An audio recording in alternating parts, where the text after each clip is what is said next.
Para hadirin, ibu-ibu dan bapak-bapak, saudara-saudara sekalian,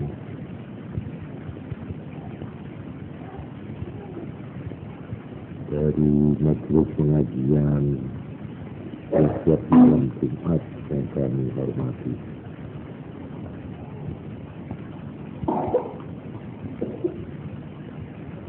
Saya masih merasa perlu menambahi sedikit keterangan mengenai pertanyaan yang tampaknya sederhana, tapi dalam pengajian yang lalu telah saya jawab dengan jawaban yang sedikit luas dengan maksud supaya kita di dalam menghadapi yang berbau adat istiadat Jawa khususnya dan adat istiadat Barat dan lain sebagainya, kita mempunyai pegangan, mempunyai dasar. Sebab di dalam kehidupan sekarang ini,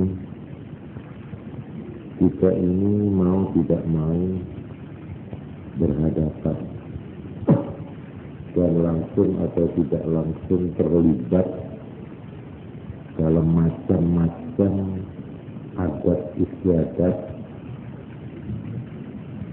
yang mungkin kita tidak tahu latar belakangnya, kita tidak menyadari bahwa adat istiadat itu mempunyai sumber-sumber yang mungkin bertentangan dengan agama Islam.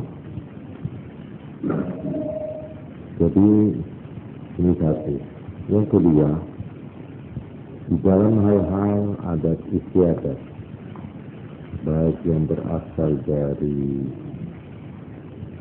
leluhur kita, artinya dari bangsa nenek moyang bangsa Indonesia, khususnya di tanah Jawa, maupun adat istiadat yang datang dari Barat. Ini kita dari umat Islam. Sebenarnya kalau sudah punya pegangan, kita itu bisa malahan memanfaatkan adat istiadat itu dengan berusaha mengisi hal-hal yang diridhai dan yang sesuai dengan ajaran agama kita. Seperti saya pernah membaca ini, ada musyawarah ulama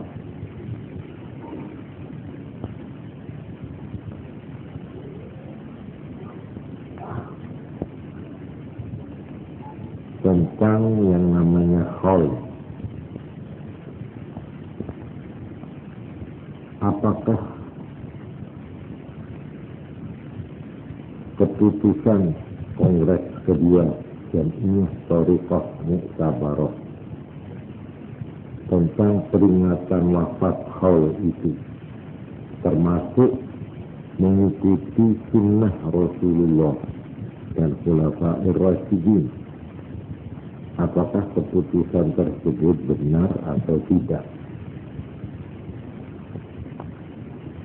Kemudian di dalam musyawarah ulama ini dijawab begini, sambil membenarkan keputusan tersebut, maka kebiasaan peringatan wafat atau qaul yang berlaku itu mengandung tiga Satu, mengadakan ziarah kubur dan tahlil. Dua, mengadakan hidangan makanan dengan niat sedekah dari almarhum.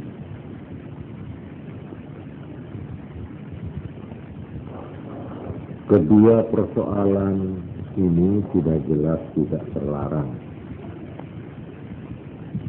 Lalu ketiga, di dalam upacara khol itu diadakan bacaan Al-Quran dan nasihat agama. Kadang-kadang diadakan penerangan tentang sejarah orang yang diperingati untuk dijadikan suri teladan.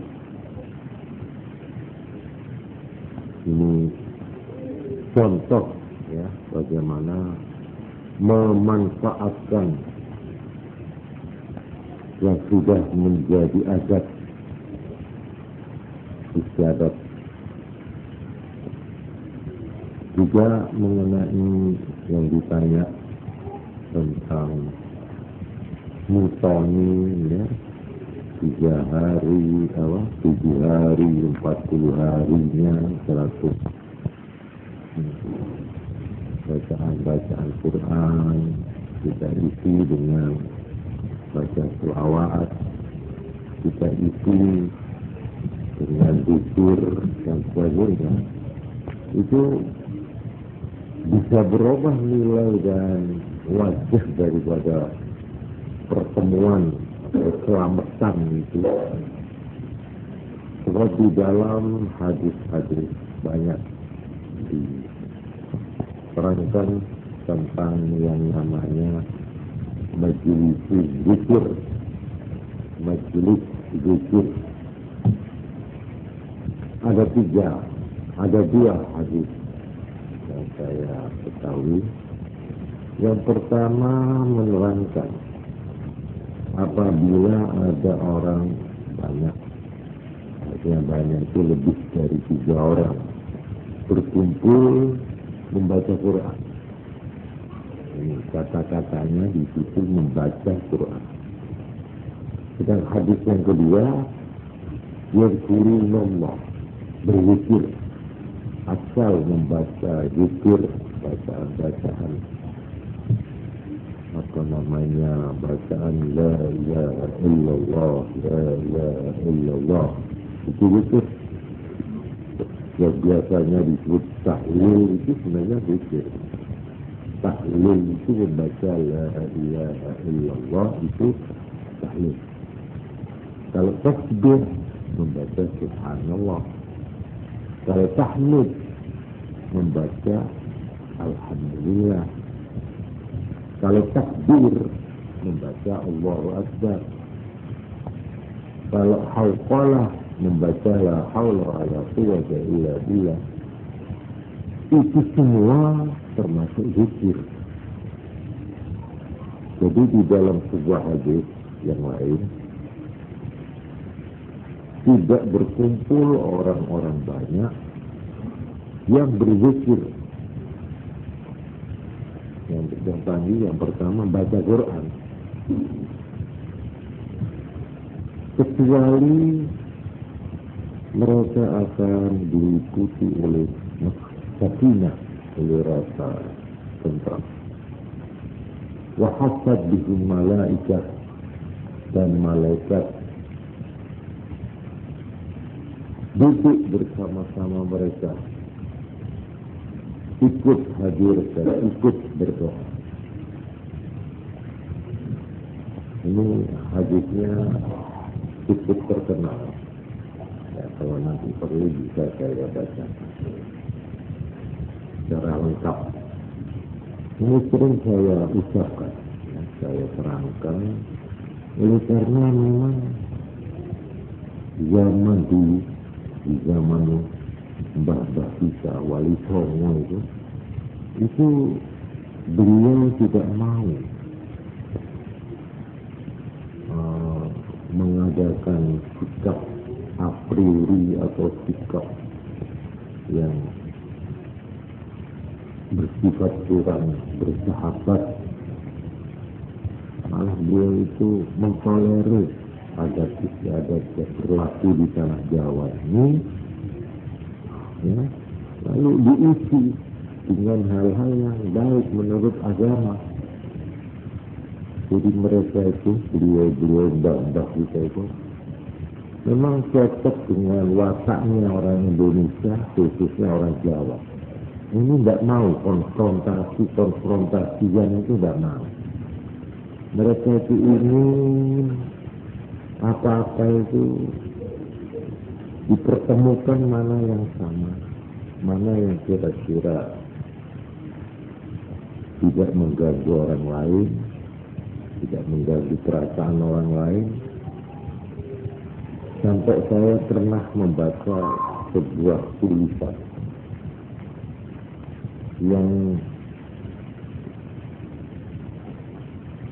menulis tentang wajah manusia Indonesia. Artinya profil Indonesia itu, manusia Indonesia khususnya Jawa itu apa ciri-cirinya yang paling menonjol, yang paling khas. Banyak di antaranya dikatakan yang paling menonjol yaitu mempunyai daya sinkretis yang besar, dalam arti banyak hal-hal yang sebenarnya itu berlainan, malah kadang-kadang bertentangan. Itu dicampur menjadi satu, ya semacam gaduh-gaduh. Semuanya kita terima sehingga seolah-olah kita itu tidak bisa menyisihkan atau melakukan pilihan. Semua kita terima, kita tampung, lalu kita kawinkan, kita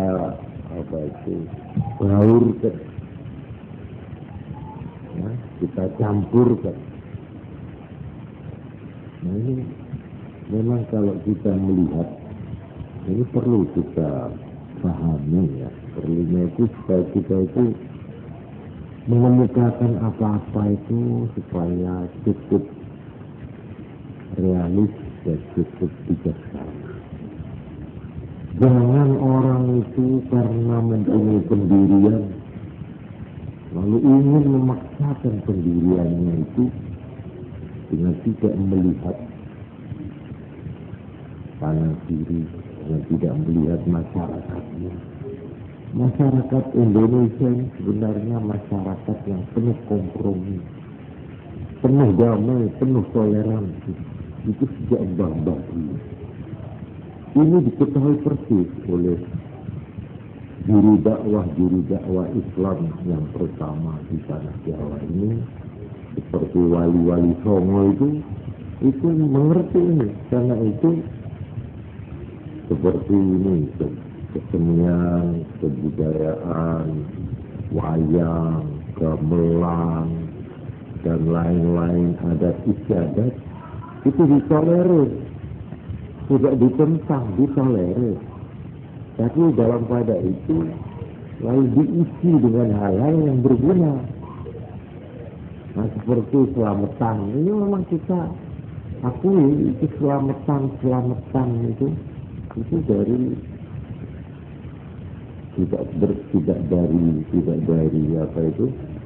tidak dari agama. Memang model selamatan di tanah Jawa ini, ya mungkin kita kalau melihat di negara-negara Islam yang lain tidak ada model selamatan seperti di sini, apalagi pakai berkat-berkatan itu, pakai janur tidak ada. Memang itu sumbernya dari adat di sini. Tetapi kita punya ajaran yang namanya sodako. Nah, sodako ini bisa dimasukkan di situ. Juga ajaran zikir tadi itu, ya, saya sebut baca Quran bersama-sama. Ini oleh wali Islam itu dimasukkan. Jadi tentang ini kita ini supaya luas gitu. Seperti sekarang ada ulang tahun, ini sudah jadi ada. Sebenarnya ini berasal dari Eropa kalau saya tidak salah, dari Barat. Mulai anak kecil ulang tahun. Ya sampai kita ikut-ikutan juga ini ulang tahun. Dulu kita ini tidak pernah ulang tahunan. Tapi akhir-akhir ini, apa betul itu dari Barat itu kira-kira? Hah? Iya. Ini bagaimana menghadapi adat atau hasil kebudayaan atau hasil ya dari Barat ini ulang tahun. Saya pikir tidak apa-apa. Yang penting bagaimana isinya, itu. Jadi umpamanya ini kita berulang tahun, anak-anak. Tapi kita isi dengan hal yang baik menurut agama. Saya kira itu baik saja. Ya terus terang. Di dalam dunia yang seperti kita lihat sekarang, dunia ini menjadi sempit karena teknik. Ya, artinya transport, hubungan antara Amerika dan Indonesia ini dekat kita. Jepang itu malah Eskimo apa itu sudah dekat, seolah-olah bumi yang besar dan jauh ini sekarang menjadi satu tempat yang kecil, yang setiap waktu itu orang bisa hubungan, baik orangnya datang ya, atau suaranya yang datang dengan alat telepon atau dengan TV atau dengan ya segala macam alat hubungan komunikasi. Dunia ini menjadi sempit. Karena itu kalau terjadi apa-apa di ujung barat sana umpamanya menit ini terjadi, maka itu gampang menular ke sini. Begitu juga adat istiadat, kebiasaan. Jadi akulturasi, akulturasi, pembauran, ya, atau macam-macam kebudayaan, lalu saling tukar menukar, saling susut menyusut, saling masuk memasuki, itu saya kira tidak bisa dihindari. Adat yang terjadi di sana, ya, lalu di sini menjadi satu dengan adat istiadat di sini. Ini saya kira pergaulan atau pembauran, ya, kebudayaan, kesenian, lagu-lagu. Sekarang ini repot mau cari yang asli, yang tidak kecampuran itu lagi. Ya mungkin sekarang malah yang tidak tahu, saya bukan ahli lagu, ya. Apakah lagu Jawa itu masih asli, saya tidak tahu. Tapi kalau lagu-lagu yang umum juga dengar itu campuran itu. Ya ada bau Indianya, ya ada Arabnya, ya ada Melayunya, oleh itu campur. Ini saya kira mempengaruhi ini. Malah sekarang ini sudah diatur oleh negara-negara, ya. Itu pertukaran kebudayaan, pertukaran kesenian itu malah diatur sekarang. Memang direncanakan. Dan kita sendiri sebenarnya sudah ada firman itu di dalam Al-Quran. Kata-katanya itu begitu luas, begitu loh. Yaitu firman yang mengatakan inna ja'alnakum ya apa? Syu'uban wa qabaila lita'aruf. Aku memang menjadikan kamu ini berbangsa-bangsa, bersuku-suku, lita'arufu, supaya kenal mengenal dan saling tahu mengetahui satu dengan yang lain. Ya itu artinya kan menganjurkan apa itu pergaulan dan kenal mengenal kebudayaan, adat dan sebagainya.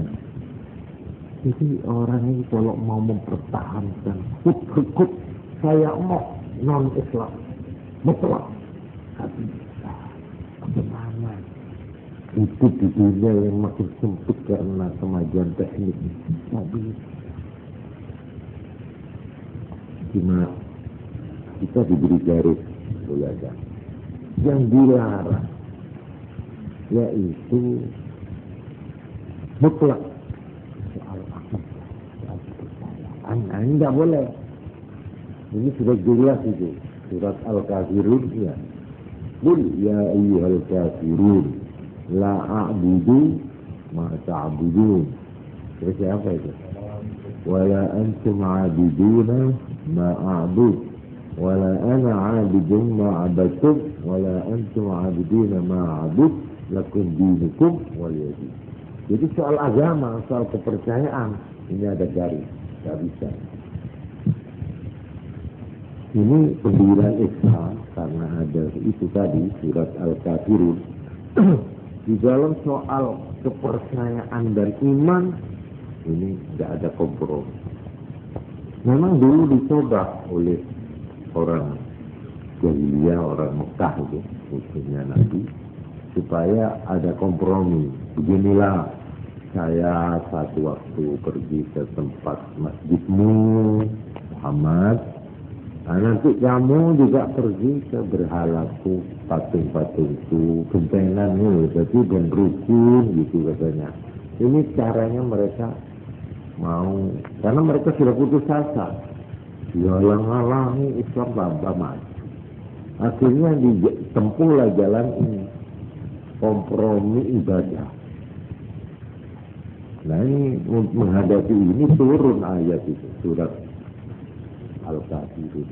Gak bisa, kalau soal agama nggak bisa, maaf saja. Rukun ya rukun, tapi nek jaluk rukun itu mengenai kepercayaan gak bisa, memang gak bisa. Bagaimana antara percaya satu Tuhan monoteis dengan musyrik itu artinya menyekutukan Tuhan tidak cukup satu tapi sampai 2, 3. Ini nggak bisa, ini bersimpangan lagi.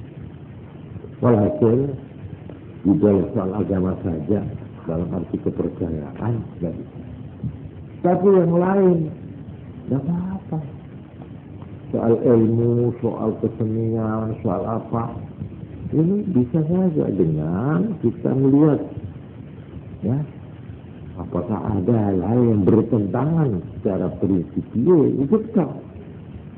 Malah kita ini dianjurkan, ya, untuk memanfaatkan, jadi mengisi cara yang sebaik-baik. Ini tentang ini saya ingin menunjukkan betapa berurat berakarnya masyarakat Jawa ini dengan yang tadi saya sebut sinkretisme. Sinkretisme itu apa? Sinkretis itu apa? Hah? Hah? Pencampuran, pembauran antara macam-macam unsur dijadikan satu, itu sinkretis. Ini apa kebudayaan atau pikiran sinkretisme ini memang di dalam sejarah pernah terjadi. Malah saya masih ingat, ya. Pertama yang paling menonjol ini soal agama ini, yaitu sinkretisme perpaduan antara dua agama, yaitu agama Hindu dan agama Buddha. Ini pernah dikawinkan, dibaurkan, yaitu oleh Raja Singosari itu sama Kartanegara. Ya, Raja Singosari itu. Kartanegara. tahun 1268 sampai dengan 1292. Ini agama perpaduan antara Buddha dan Hindu, lalu disebut Siwa Buddha. Dan ini menjadi agama resmi dari Raja-Raja Majapahit sejak itu. Jadi agama yang dianut oleh Raja-Raja Majapahit itu adalah agama sinkretis, agama perpaduan dari agama Hindu dan agama Buddha. Ini juga di zaman Joko Tingkir,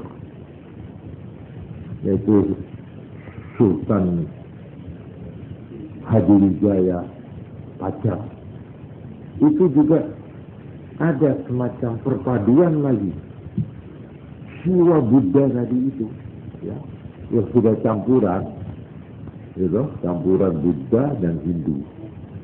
Ini dicampur dengan unsur Islam. Itu diperpadukan terutama dengan aliran Syiah. Sehingga ada yang namanya faham wahdatul wujud.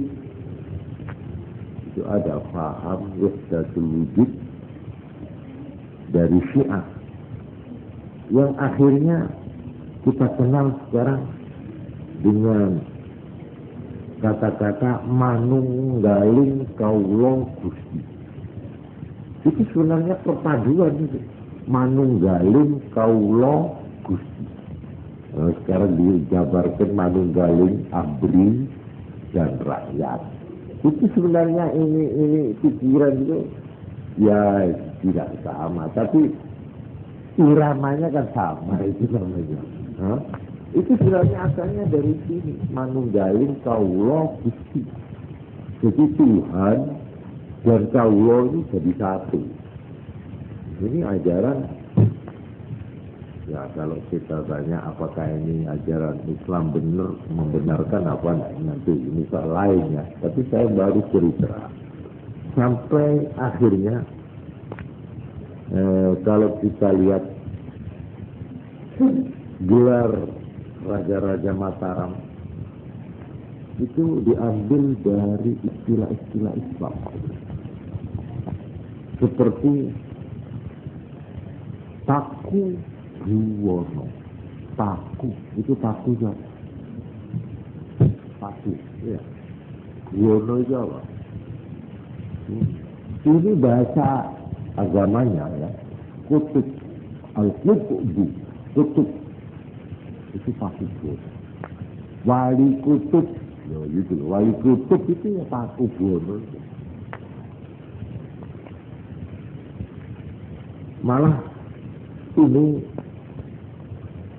kepercayaan orang Majapahit bahwa Raja Erlangga itu, ya, sekarang ini pergi pada Erlangga itu katanya titisan dari itu. Jadi Raja Erlangga itu titisan apa itu? Penjelmaan gitu. Nah, titisan dari Wisnu. Dan ada kepercayaan bahwa semua raja-raja Majapahit itu adalah titisan Siwa Buddha. Siwa dan Buddha. Ini yang soal sinkretisme di dalam kepercayaan agama.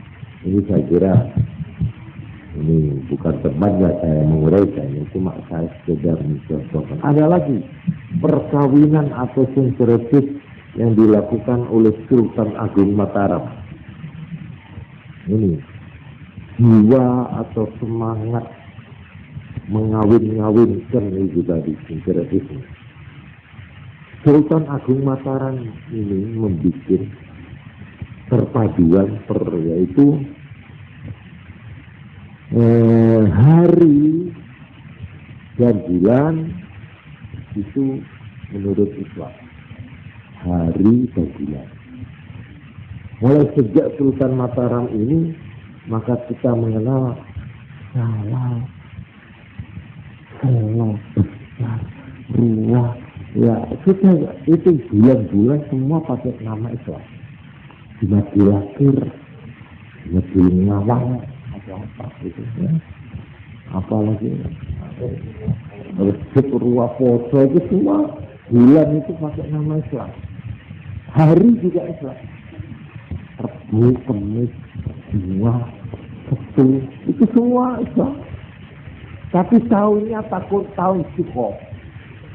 Jadi tahunnya itu yaitu tahun Suko, ya apa? Itu Suko apa Suka? Saka, ya. Saka. Tahunnya pakai tahun Saka, tidak tahun Hijrah, tidak. Ini dikawinkan di perpaduan. Ini Sultan. Jadi diterima ini. Wong Jawa terima, sing Jawen, sing Islam ya terima. Jadi dino Islam, bulan Islam, tapi tahun Soko, apa? Saka. Nek terus jawabannya apa Saka itu Soko. Tahun Soko itu yaitu tahun di mana bangsa Hindu pertama kali datang ke Pulau Jawa ini. Itu dihitung dari sana.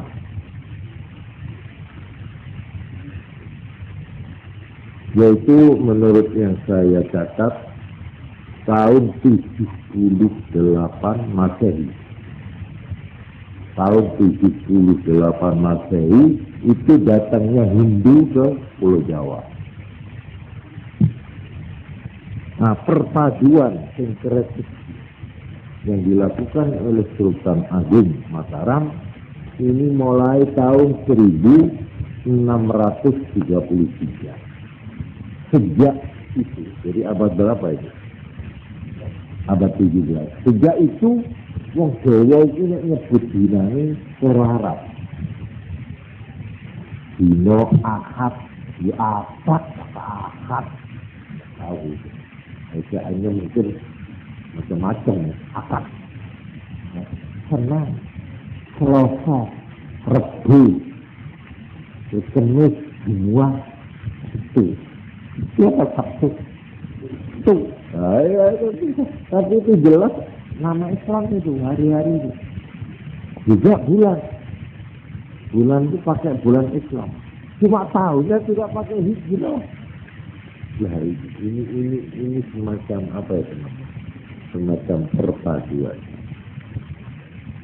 Dan jangan dikira kita hanya mau berpadu dengan soal-soal dari zaman nenek moyang. Belanda juga berusaha, ya. Ini atas apa itu? Atas nasihatnya seorang ahli Islam, tapi bukan orang Islam, ahli keislaman, tapi bukan Islam. Namanya Knobor Krumi. Ini yang menganjurkan pemerintah Belanda penjajah supaya di sini ini bagaimana supaya orang-orang anak-anaknya orang Islam itu bisa kawin dengan adat kebiasaan dan kebudayaan Barat. Jadi sinkretisme dengan Barat. Nah, itulah yang disebut episopolitik dengan mengadakan sekolah-sekolah modelondo. Itu mulai tahun 1911. Di sini dibentuk itu HIS. Kalau dulu apa itu loh? Kalau di sekolah rakyatnya namanya HIS atau apa dulu? Sekolah desa apa namanya? Ongkoluru. Sekolah Ongkoluru. Itu bikinan Belanda yang memang maksudnya di dalam sekolah-sekolah itu diajarkan hal-hal yang mengenai darat. Dengan maksud tujuan yang gak ilau. Gak ilau ya apa? Orang Islam supaya menjadi adat Islam. Supaya dia sudah disebut orang Islam. Sekalipun dia tidak usah pindah agama, tidak apa-apa. Asal jauh saja dari Islam. Ini aja. Ya iya. Karena itu bacaan-bacaan di situ itu, dengan Arabnya mesti jelek. Arab itu digambarkan begitu gila. Pakaiannya saya pernah lihat itu di buku bacaan sekolah rakyat zaman Londo. Itu naik dengan Arab itu sarung mincin, ya, mesti apa itu kotor gitu modelnya. Tapi nanti di sampingnya itu sudah siang selono putih, wajah itu rambutnya ini Eropa. Jadi arek mulai cilik itu ditanam. Iya nek wong barat Londo itu wajah. Wong arek iki sarungan pakai ngene kerawutan, kadang ono lalere ngene. Di gambar ada lalere yang alhasil itu menanam rasa antipati. Sampai akhirnya ini berhasil. Jadi ini sejak itu maka pergulatan antara kebudayaan Barat, kebudayaan Jawa, Islam. Sampai sekarang ini, sampai ada yang kayak-kayakan, kami langganan, ada itu kami langganan. Ada yang kami jawanan, ya. Ini kita ini bagaimana terhadap dua-dua ini? Tidak apa-apa kita. Asal kita itu mempunyai alat untuk apa itu menyaring. Tidak apa-apa. Sekarang orang bercelana tidak apa-apa. Tapi zaman nenek moyang kita celanan itu dikasir-kasir, betul. Kan kasir. Gundulan nggak boleh waktu itu. Sekarang gundulan nggak apa-apa juga. Iya. Zaman itu seolah-olah bingkengan, belangkongan, wah kejawen. Nek gundulan Londo juga. Ada kopian santri. Ini dulu dipertentangkan. Hebat. Sampai diharam pakai nasi haram. Lah masalah begini. Ini kita mau tidak mau menghadapi. Apalagi sekarang. Sekarang ini mana yang tidak ada di sini? Model ala Hong Kong ada, ya? Ala Jepang ada, ala Amerika Latin ada, ala Kuba itu, tinggi. Wah, Masya Allah sudah sekarang ini kita hidup di dalam kancah itu. Kita bagaimana? Apakah kita mau lari ke gunung supaya tidak terpengaruh di semua? Mau sembunyi di kuburan itu? Tapi ada. Selama kita, apalagi sekarang, majalah, surat kabar, itu. Nah inilah. Jadi saya ingin menunjukkan dengan ini bahwa kita ini menghadapi masyarakat seperti Pancasila.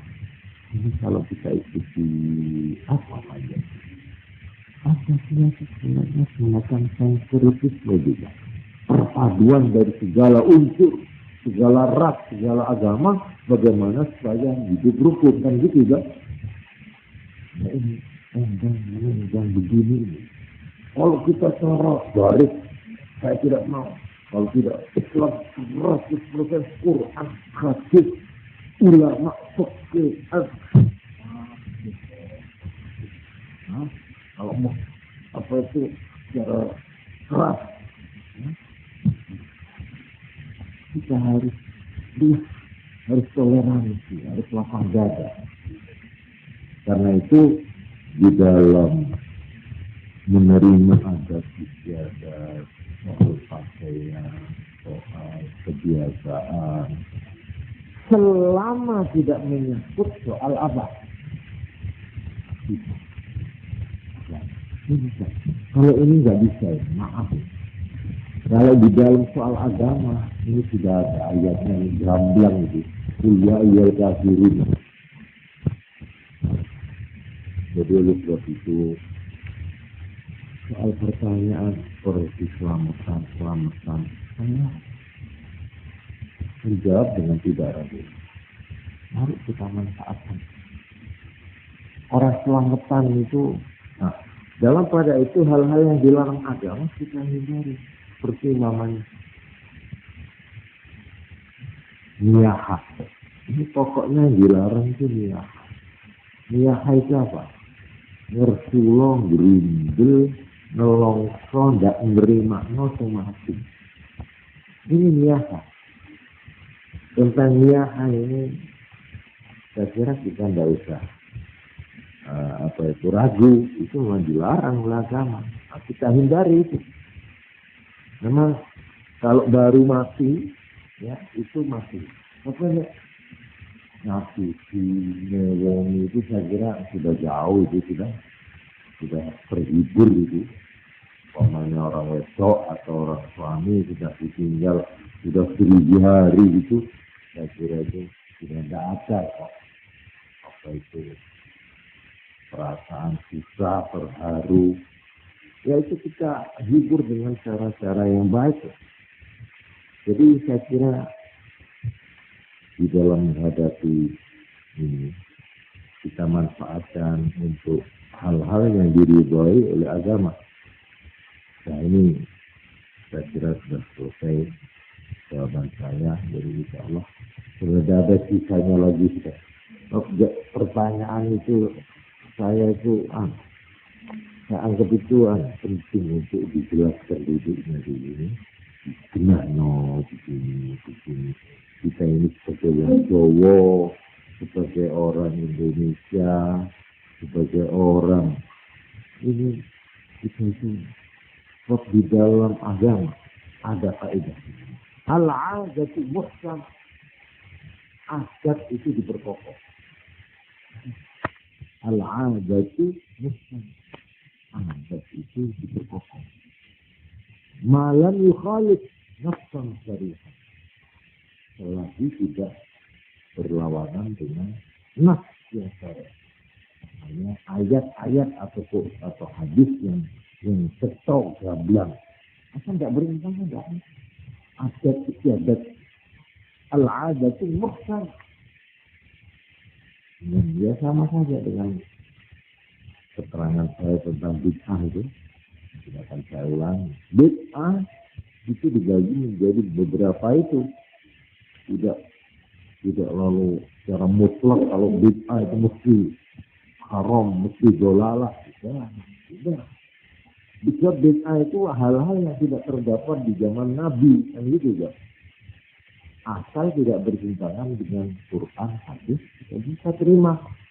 Bid'ah. Bid'ah dalam arti ododo. Ya, ododo hari. Adat juga. Al-'adat muhkam. Adat itu diperkokoh. Asal dia tidak bertentangan dengan Quran, dengan hadis, dengan kaidah-kaidah agama. Ini mengenai soal adat. Jadi seperti kodok ini. Itu adat itu. Adat bukan itu. Adat. Bisa kita terima. Asal dua belah pihak ridho. Syaratnya asal ridho. Jadi itu sebagai suatu sulh, suatu persetujuan dari kedua belah pihak. Itu dibolehkan.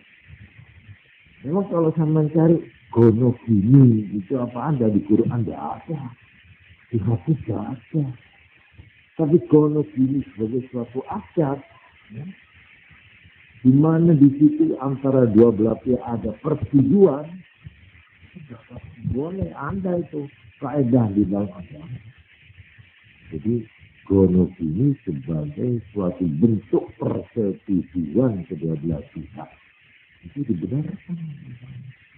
Asal tidak melanggar aturan yang namanya menurut waris begini atau menurut aturan hibah ada yang hibah. Asal tidak melanggar. Ini saya ngomong panjang lebar soal ini.